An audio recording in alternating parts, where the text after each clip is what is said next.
Recorded live with little or no editing, it's Defense Up. I'm Run 7. How you doing?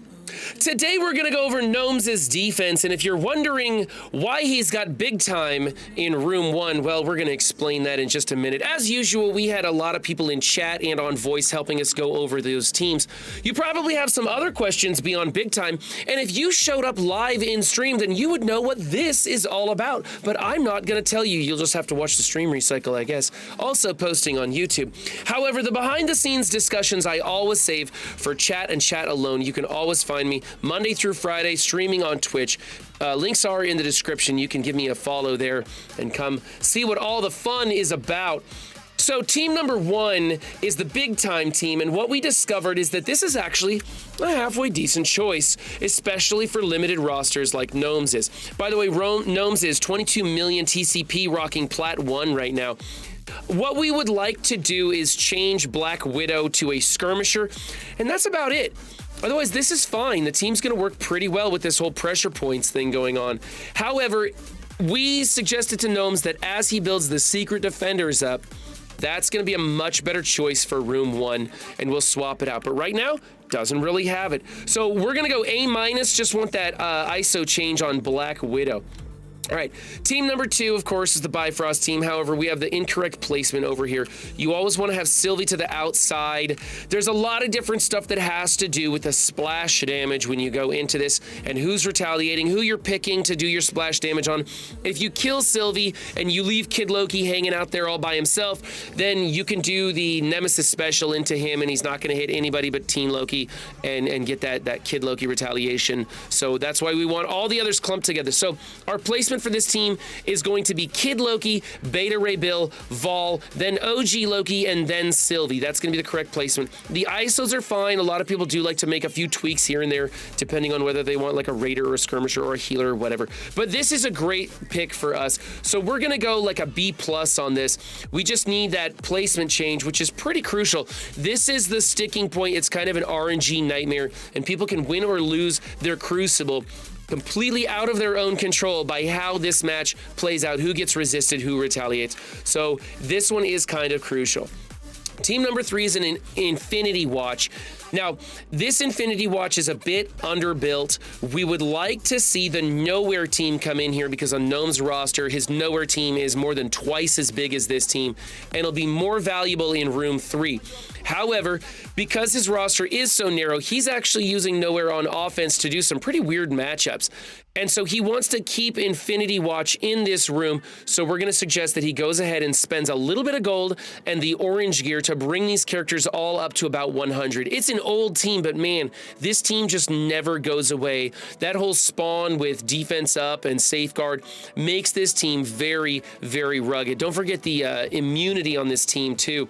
So it's really tough. Let's go ahead and build them up.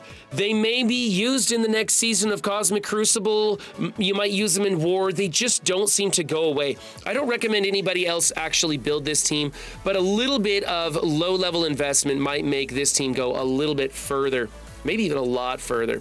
Anyway, depending on what's bigger, if your Nowhere team is a lot bigger, you go Nowhere. If your Infinity Watch is, half the size or more than your Nowhere team, you can probably put the Infinity Watch in here just because of their durability.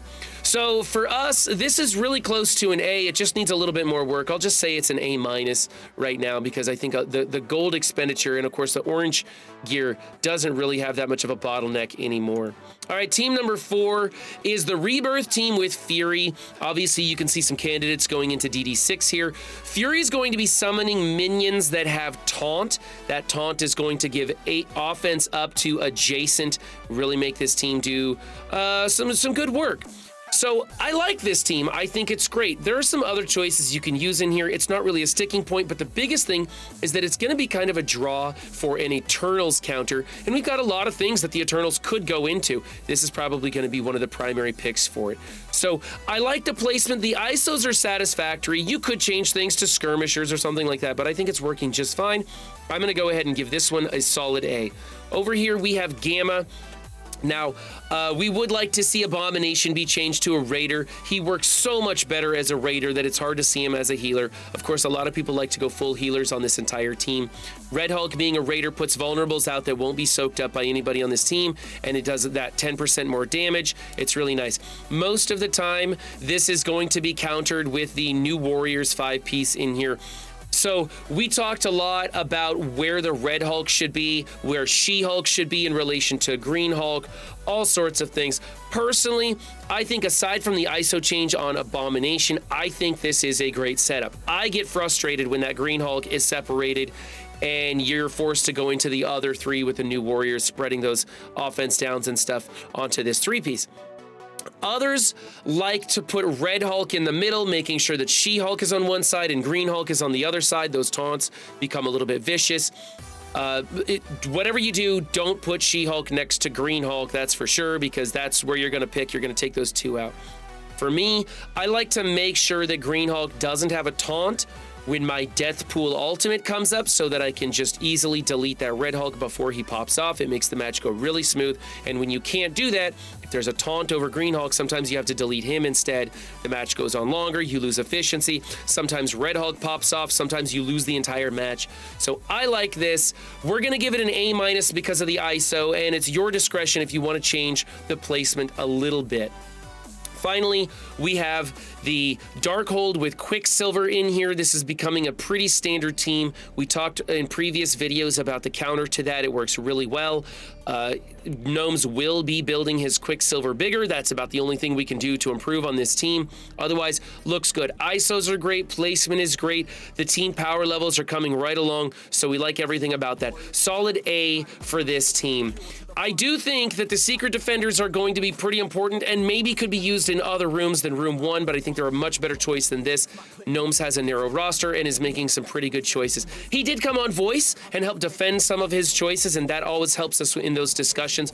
And if you want to be a part of that discussion and have your defense featured on Defense Up, whether it be Crucible or War, then find me in Discord. Again, links below. You can always hit me up. Send me those pics. I'll put you on the list and get you featured. Remember, guys, don't just have a good game. Be good to yourselves and others too, and I'll see you next time. Bye.